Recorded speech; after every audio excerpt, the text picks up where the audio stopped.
You're going to see it. There it is, recording, and we are live. I love it. This is awesome. Welcome to the Standard Podcast team, where we raise the bar, rebuild the culture, and call it the lies or misconceptions that nobody else will. This isn't motivation. This is a movement. I'm Thomas Rowe, joined by my host, Aaron Charles, and today we're super excited. We're sitting down with Dr. John DeWitt, a former professional football player and Vanderbilt grad who helps high school athletes and families make smarter NIL and recruiting decisions before they get locked into the wrong opportunities. John's story is one of athletic achievement, educational excellence, and dedicated service to protecting the next generation from the same pitfalls he witnessed during his own career.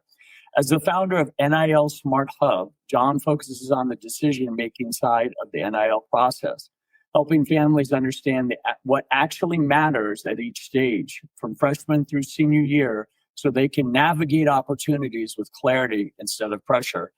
What makes John's perspective so valuable is his combination of professional athletic experience and advanced education. After seeing firsthand how quickly athletes get pulled in the wrong direction, both during his playing career and now working with families, John recognized the urgent need for structured educational first guidance in a space filled with noise, hype, and misinformation. His approach to NIL Smart Hub isn't about chasing the biggest deals or the latest trends. It's about bringing context and clarity to complex decisions that will impact athletes' futures far beyond their playing career.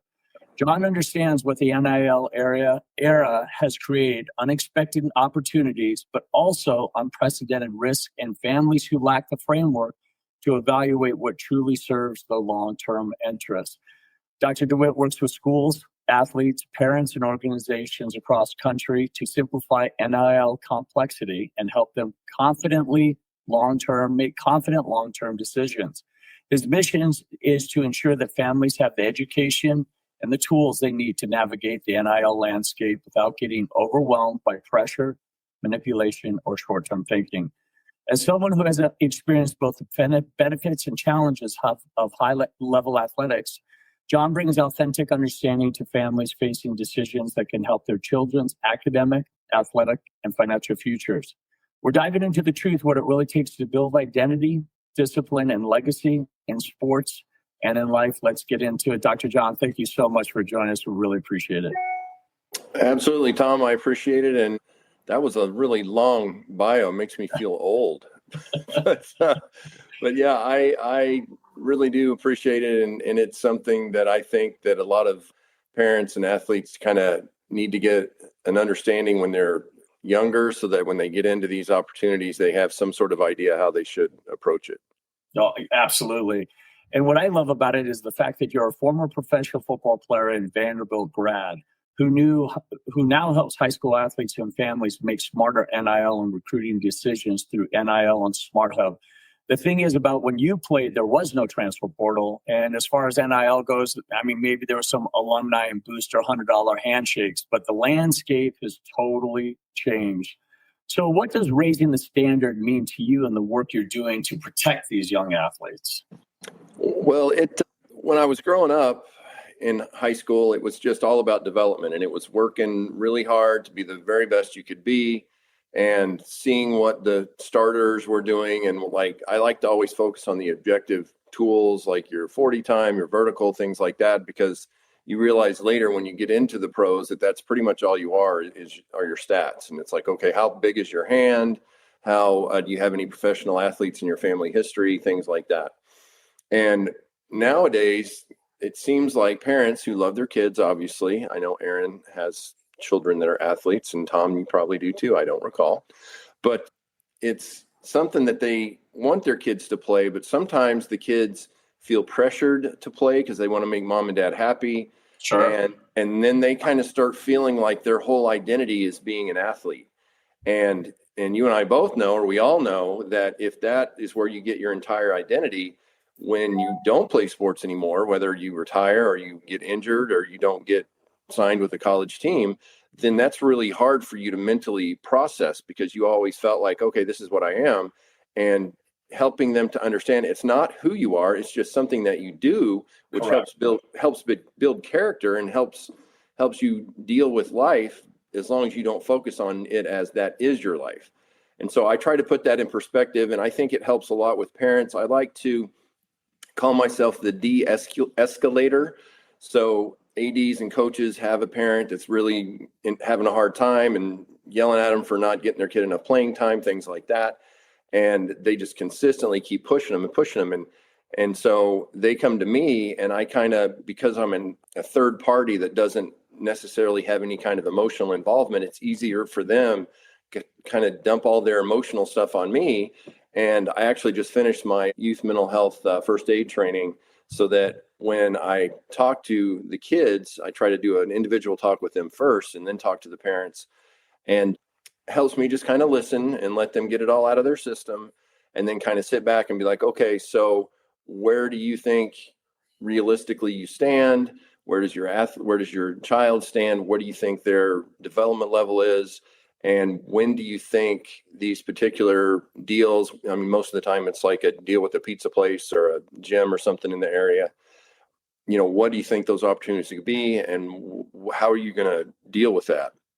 Because if you don't understand something, then you're automatically going to be scared, especially when you have social media telling you all these people are making millions of dollars. Totally. And then you're like, well, why isn't my kid making millions of dollars? And I'm like, well, unless their last name's Manning, they're not going to be making millions of dollars in high school. So you just need to have realistic expectations. And so it's all about keeping kids and parents grounded and educating them on, okay, this is what you can expect, especially freshman, sophomore year. You just need to focus on development. And yeah, there are those rare cases when there's younger kids that get these NIL deals, and I don't even know how that happens, but you need to start on development, focus on development, because if you're not in the limelight, so to speak, on the team, then you're not going to have to worry about all these NIL deals unless you have an uncle or something that owns a pizza place and he wants to give you free pizza. Sure. And then as they get older, it gets a little more serious, and they have to pay really close attention nowadays on what they have on social media, because it's not just the post, but it's the comments. So say there was you played a game and you won, and somebody on the other team got on that stream and made a comment about you that wasn't the most positive. And it's, especially when you're all hormonal as a teenager, you want to jump in there and, put them in their place. And you can't do that because recruiters nowadays, with the transfer portal and all that, I mean, it is what it is. With that, if they have to see anything that looks a little questionable about your character, then they're just going to move on, because they have all these other already developed players in the transfer portal, and the spots for high school athletes are much smaller. So it used to be 7% of high school athletes played any sort of college football, and Division I, it was like 2%, but now it's gone down even less because of the transfer portal. And there's a lot of confusing parts. I mean, when I played football, like I was saying, it was all about development. And I can't even imagine the pressure that the kids feel nowadays, which is part of the reason that I wanted to offer this educational platform for them to have a better idea and not be in a reactionary, emotional panic mode whenever anything came up. Totally agree. And that actually is a great segue into the next question, because you actually kind of touched on that.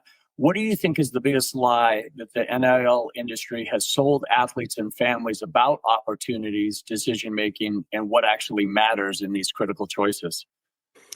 Well, the NIL, they are putting out there that, we can make you a brand, we'll make you millions of dollars, just sign a contract with us. I mean, not that they do this purposefully, but I mean, don't pay attention to the details of the contract. Just look at the number and sign it, and we'll be good. And there's a lot of things that I have in the platform talking about red flags you need to look out for, exclusivity clauses, where if it's like a gym and it says that you can only promote this gym, you can't promote any other gym. And if you didn't notice that, then that can be an issue. And I don't focus on any legal stuff. I'm not an attorney. I'm not an accountant. I'm definitely not an agent. Once again, nothing against agents, but it's just all about educating them on what general things to look out for. And because the NIL, the people come into it, and the different brands, and they just act like you're going to be a millionaire, stick with us, we're going to take you places. And the kids don't fully understand that. The parents get excited because they're like, oh, my kid's great, he's got an NIL deal. And then the other parents get upset because their kid might not have a deal. And so then they start pressuring the coach saying, hey, Johnny's got a deal. Why doesn't my son have a deal? Right. And then that can get into an area where the coach starts to say, oh, well, let me see if I can hook you up with something. And they can't do that. That's not something that the majority of NIL rules will allow. And the coach is unwittingly giving them advice that they shouldn't give them, which is why I talk to ADs and coaches too, because these NIL rules change so fast and it's a constantly growing issue, and it's impossible for them to handle everything they already have to handle and be up to date on all the NIL stuff, which is why I have each individual state in the platform. You can click on it and it'll tell you what the updated rules are, and I have to update that constantly. So that's fun. Sure, I bet. So you saw it firsthand during your playing career, and now working with families, how quickly athletes can get pulled in the wrong direction. What did you witness that convinced you that families needed better education and decision-making framework? One of the biggest things is parents, and I had some of this myself, parents living vicariously through their kids. Totally. And ignoring kids that didn't want to play anymore. I mean, a lot of kids when I was in high school, they just wanted to be on the team. They didn't care if they played or not. They just wanted to be able to say, I'm on the football team. And it's something that a lot of times the parents push them. And if they do try to quit and they say, oh, no, just fight through it, you'll be all right. And it is something that I feel like they don't fully understand the long-term effects of that. And it's something that I'm constantly having to discuss with people and make sure that, like I said, that they have a realistic expectation of their children. And it's hard sometimes because they don't want to hear it. They're like, no, my kid's going to be an all-star. And because that in those cases, usually one of the parents was supposedly going to be an all-star, but then they blew out their knee when they were in the 6th grade, and that's why they couldn't make it. And it's just like, well, that is probably not the case, but I know you feel that way and you want your genetics to go on because you thought you were going to be an amazing player, but it's an unfair amount of pressure on the kids. Sure. That being said, let's turn it over to segment 2 we'll move it over to Aaron, which is identity and mission. Aaron, take it away. Perfect. Okay. So I want you to actually tell our audience. I know Thomas gave us all the accolades, who you are, but who is Dr. John DeWitt? Like, who are you outside of all the things that Thomas has already described? I have no idea. No. Answer yet. Everybody. That actually goes along kind of with what you talk about a lot is growing up, I was in Arkansas. I didn't start till I was a senior in high school, and my dad didn't think I was going to get a scholarship. And so I was like, okay. And so this is the long version, sorry. So my senior year, we played in a state championship game, and I thought it was going to be the last game I ever played. We ended up winning. I led the team in tackles and just was playing like a crazy man because I thought I was never going to play again. I applied to a bunch of schools, got into Vanderbilt based on the academics, and walked onto the football team. And my parents gave me an ultimatum basically and said, if you don't get a scholarship, we can't afford for you to go to school here. So I said, okay. And we went in back when we had VHS tapes, and I took my high school state championship tape to the recruiter and went in with my dad into his office, and he looked me straight in the face and said, you're too small and too slow to play in the SEC. And it was funny because I was so focused and I had prayed so much. I would go down to the altar in church every Sunday and pray that I could bench press 300 pounds or run it was just kind of funny. But my dad didn't realize how dedicated I was. So when that recruiter told me that, I just got chills and was walking out of his office, and my dad put his hand on my shoulder and said, oh, sorry, and I was like, oh no, you don't understand. I'm definitely going to get a scholarship now. And so after the end of that first semester, head coach sat me down. It was November after the season. And he said, as far as we're concerned, you're on full scholarship. And basically I had the attitude, I was waiting for you guys to catch up. Okay. And had him write a letter to my parents telling them that I got a scholarship. And it was one of the best secrets I ever kept from my parents. I put it in an envelope and put it under the Christmas tree. And my sister got mad at me because when they opened it, my dad started crying, mom started crying. My sister was looking at me like, what happened? And Christmas was basically over. He just called all his friends and said what happened. So anyway, then all the other stuff happened, the tryouts, the professional career. And it's very easy to get caught up in I'm an athlete. And I fell victim to it too. I was like, I didn't really think about, to get to your question, I didn't think about who John DeWitt is. I just said, I'm a football player. And when I was playing, I said, okay, when I get my first surgery, I'll retire. Well, I blew up my bicep tendon and I was like, well, that's not that big of a surgery. I'll just keep playing. And so as I kept playing, looking back, I realized that everybody else that I had graduated with, they've been working in a job and working their way up to a higher executive position in that job while I was out playing a game. And so that when I was done with football after a very bad ankle injury, and I was 30 something years old, so it was time to hang it up anyway. I mean, the only job offers were going to be at the starting position, not anywhere near where they were. And that realization takes a long time to kind of get over, because you can't just put that you bench press a lot and run really fast on a resume, because nobody cares. And I like to kind of relate it to the military, because if you're in the military, you always have somebody telling you what to do, telling you, where to be and all that kind of stuff. And when you're out of that structure, having somebody else tell you what to do, you kind of don't know what to do. And it gets pretty scary emotionally, which is why I got into the youth mental health first aid certification, because there's a lot of kids that need that and need to have an adult tell them that it's okay, and they need to plan ahead. They need to have a plan B. And yeah, they can focus on, being a starter, being the best they can be. That's great. And the harder they work, the better they're going to be. It still might not be enough to start, but they'll know in their heart that they did the very best they could. But they need to have another option. They need to know, okay, well, I really like art, so I can look into being an artist or doing illustrations for a book. Or, I wanted to be a forest ranger when I was in high school. And basically my dad was like, you can't even make any money doing that, so don't do that. And I was like, oh, okay. But yeah, it's really a tough row to hoe, as they say.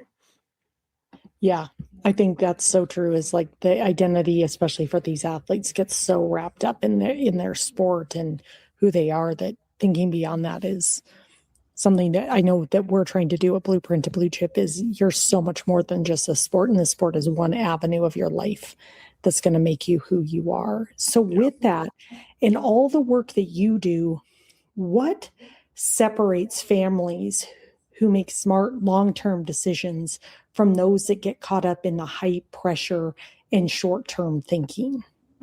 I think it's the basis in reality, and having it be okay if their athlete doesn't want to play, or if they're not as committed as the parent wants them to be. They have to be okay with that, and I know it's hard, because you have to kind of step back a little bit and be like, okay, long term, what's best for my child?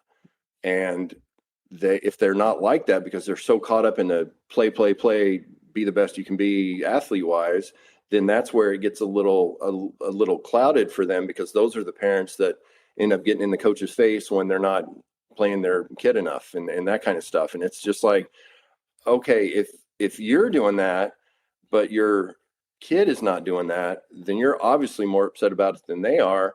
And if you want, I heard this somewhere, and it was really, really good. So if you want your child to play more, upset about his playing time and stuff like that, you don't jump in and talk to the coach about it. You tell your son or daughter they need to go talk to the coach about it, because that's going to help them feel empowered and know that they can handle the issues that come up in their lives, because they're not always going to have a parent to jump in and be like, hey, give my kid a raise. It's like, that's not how it works. So it really helps empower the kids, even though it's scary, but you have to learn how to get over that fear if you're going to get anywhere in life, because mom and dad are not going to be there all the time to stand up for you. That's so invaluable. Yes, parents, listen up. You can't take care of everything for your kids. Like, at some point they're going to have to deal with this stuff in their life, and we're not helping them by coddling them. And do they want to have more playing time? Do they want to be the one that's out there more, or do you want them playing more? Right.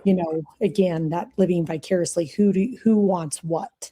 Yeah. And it's so So, funny, just on that, a total side note, I think I was 13. So I was in Arkansas. We lived about 30 minutes. My dad owned a car dealership, and 13, or no, I couldn't have been 13. I must have been 16. He would call me, and I'd be in the middle of doing something. He would call me and say, I need you to come to the office. I want to introduce you to somebody. And I'd be like, okay. And this happened multiple times. And basically all it was, I would drive all the way across town, get there, and there would be a stranger sitting there, and he'd be like, hey, this is my son. He plays football. And I'd be like, hey. And then that was it. And then I mean, it was the strangest thing. But I mean, parents, they mean well, but sometimes it gets a little strange. it does. It does. I've been there. I've been the parent. Hopefully, I'm not doing strange things. So, Peyton and Jake, if you're listening, I apologize if I've done weird things and you're like, please don't do that again, Mom. So, and I think that's so hard as a parent. But I think the other thing, that I think all three of us on this podcast are really trying to work on is what's the one truth that you wish every high school athlete, parent, or coach understood about NIL in recruiting that they're just not hearing? Is that getting any sort of NIL deal does not guarantee that you're going to get signed to some Division I school for whatever your sport is. And understanding that the transfer portal has changed things a lot as far as competition for those high school spots. And I saw something recently that was frightening. So Florida and California have some of the most flexible NIL rules. And it just came out that Florida last year had 7,000 high school transfers. And it wasn't 7,000 kids. It was a group of kids that some of them had transferred 3 or 4 times. Some of them had transferred 8 times. And I'm like, it was nuts. It's like you can play a fall sport, then you can go to a different school to play a spring sport. It was insane. And the biggest thing that they don't understand is I get that you're wanting to transfer because you want to get the best opportunities, whatever sport you're playing, and maybe there's less competition or it's a better school sports wise. But where does the education fall into all that? Because you can't have a teacher here and then like a few months later, I'm going to go have a different teacher, and there's no continuity. And because of that, in California too, it was 6,300 transfers. And because of that, there's no team camaraderie or culture because the guys don't know each other and the girls don't know each other. And that's actually affected ticket sales too, because if you're like growing up in Arkansas, everybody knew where the schools were. Everybody knew everybody at the games, all the families, and that's my kid, that's your kid. They grew up together. But now all these kids transferring in, their families live somewhere else. And so the locals, they go to the games and they don't know anybody on the teams that they are playing. And the ticket sales have really been affected by that. Mm-hmm. Wow. I didn't even realize that. Yeah, I didn't either. I was like, I thought that was a college thing. And that's the scary thing. Just like NIL, it trickled down into high school. And now I didn't even realize transfer portal was that prominent in high school till a while ago. But now it's going to start being all the states and all the high schools are going to start doing that unless somebody kind of reins it in or like, okay, let's make it where maybe you can transfer once, but then that's it. You can't go jumping around school to school. It's just not good for the game or the kids. Yeah, that's insane. It's interesting because just my kids go to school in Utah and I have spent time with their principal. But yeah, in order to move in Utah, you have to have some type of hardship or say, right. My kid's been bullied or something's gone on. Yeah. And my son's team went through their coach moving to another predominant high school because that coach got promoted to go to a D1 school to coach because he won the championship, all that stuff. So it's like, okay, this is high school football, guys. Like, let's just have some fun and let the kids play. And it doesn't become we're transferring around the state in order to get a better opportunity or get into a school because that coach has connections or something. And it's scary because I just feel like money just tends to mess everything up and brings out a lot of not the best character types of people to come in and try to take advantage because they're just like, they ignored high school. Now all of a sudden you have agents trying to sign high school kids. It's just like, okay, all right. It's just odd.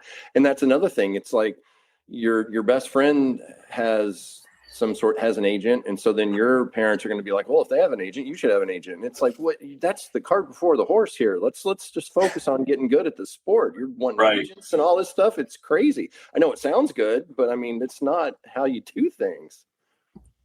Yeah, it's wild. So with that, I'm going to toss it back over to Thomas. Right on. Thanks, Aaron.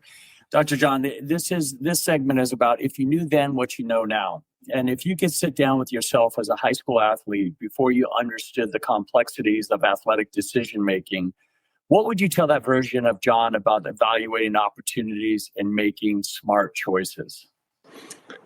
Well, I mean, it's kind of different because I'm like a million years old, because there was no NIL or anything like that. So it was just, I mean, my best friend, well, this is a more serious story. My best friend was a linebacker, was completely crazy, but he and I got along fine. And his parent kind of made me his keeper to make sure he didn't get in too much trouble. But he signed early with the University of Arkansas. He was like the bad boy in school, but he was just a crazy man on the field. I mean, I remember in the state championship game, he like came up to me during the game and he had like blood coming down his face. And I was like, hey, Shannon, you're bleeding. And he was like, does it look mean? And I was just like, oh my gosh. Okay. But he 100% had all his identity as an athlete. And when he got injured, he was first team all Southwest Conference, I think, his freshman year at Arkansas. And I mean, he had a lot of other, substance abuse problems and things like that. But so he had a bit of a drinking problem. I don't mean to minimize that and being sarcastic. And the one girl that didn't fall for him because he was the bad guy was who he obsessed over in high school. And for years, he could never let it go. And so he would have a few too many. He would call me up, ask to call her and tell her that he loved her. And I did that for a while. And then eventually he called and told me that he loved her and he had blown out his ankle. He couldn't play. And so I told him finally, I was like, Shannon, I'm not going to do that. And he said, if you don't do that, we're not friends anymore. And I said, well, I mean, if that's how you feel, okay. And he ended up killing himself the next day. Holy shit. Yeah, it was a lot. But what was your question? I'm sorry. What I would tell the young me, I would say the game's important, but you got to have fun. If you're not having fun, don't play. Don't play just because you feel pressured to do something. It's like, okay, yeah, it's good. It it builds character. It shows you that hard work has benefits, which is something useful later in life. But I would say don't take things so seriously. It's just like do things that you like. And I mean, if at one point you don't like your sport anymore, it's okay.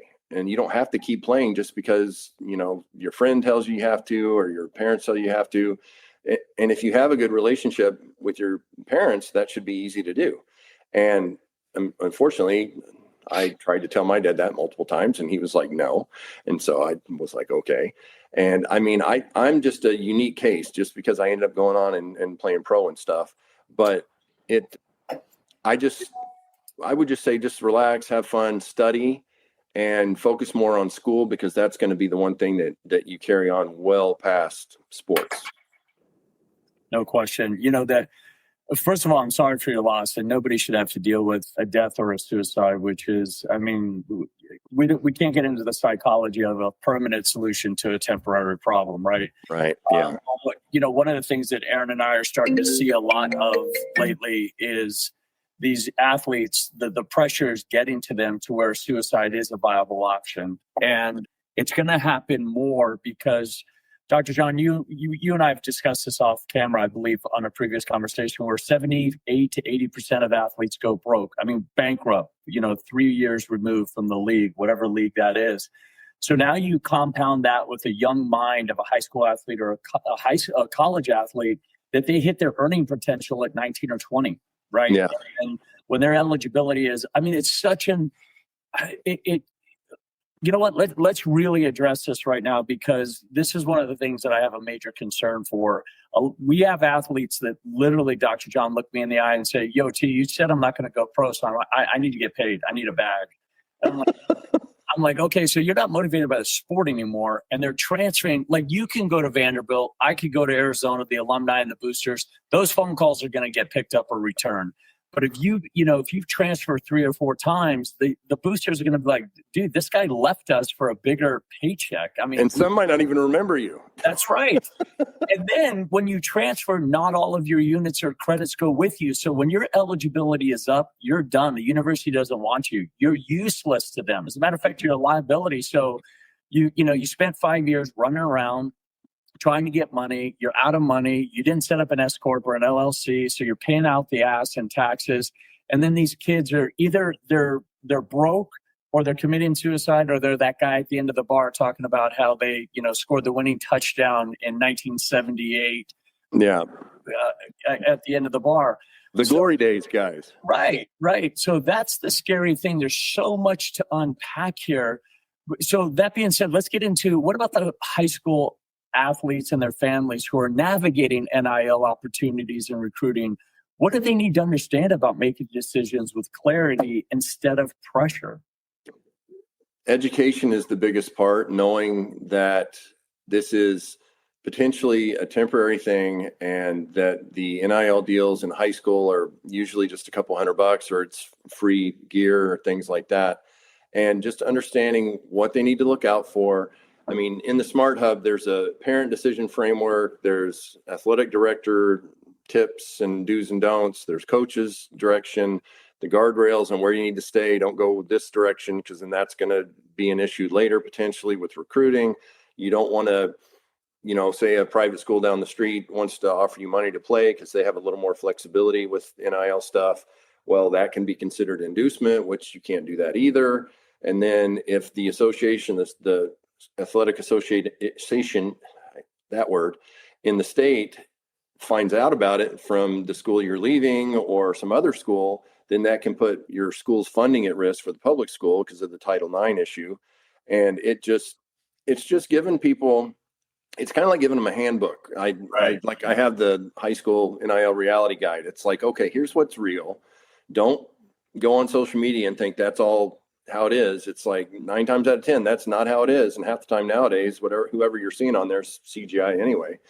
And it's just get actual facts. Don't just assume. Don't hear from somebody else that they said this or they said that. You have to educate yourself. And yeah, it takes time, but you have to take that extra effort so that you do know how to direct your child so that they don't get into a situation where it's going to affect their college recruiting in a negative way, or even their playing time in high school. No doubt. On that one, let's kick it over to Aaron, which is the rapid fire round. Aaron, take it away. Okay, this is fun. This is, I start the sentence, you finish it for me. Oh boy. So, this is fun. Discipline equals. Discipline equals consistency and success. Leadership equals. Guidance and example. Smart decisions equal. Study and preparation. Legacy equals. Ooh, that's a big one. Legacy equals always making decisions based on, hold on. That was good to start, but not. Legacy equals, this is not the fastest. That's a big one. It is a big one. Legacy equals always being proud of the choices you make. I love it. What is one thing that you would never compromise on? Oh, geez. My health. And my last one is, if you could have a billboard for the next generation of athletes, what would your message be on that billboard? It would have a big stop sign on it that said, stop, research, and then decide. I love it. That's so good. Okay, with that, I'm going to toss it back over to Thomas. Awesome. Dr. John, before we wrap up, what we'd like to do is open up the floor to our guest. And is there something that we didn't touch on today that you feel athletes, families, or coaches need to hear about NIL decision-making and avoiding the wrong opportunities? The only thing is making sure they stay consistent with who they are. And they have this in college, but if you're a person that doesn't believe in hunting or fishing, and then Cabela's comes your way and wants to offer you a deal, don't do that, because it's gonna come across in your promos and stuff that you don't really believe in it. So don't do that. For sure. All right, this is you're on the rapid fire now. You're on the hot seat, and if art could imitate life, what are Dr. John's top 3 sports movies of all time? Oh, The Program. Right on. No. Because Latimer in The Program was based on one of the guys I played with in Scotland, the guy that painted his face, and he was literally that guy. The Program. Oh, the one with Dennis Quaid and Al Pacino. Was it Any Given Sunday? Yeah, Any Given Sunday. That was it. That one. Yeah, yep. That one.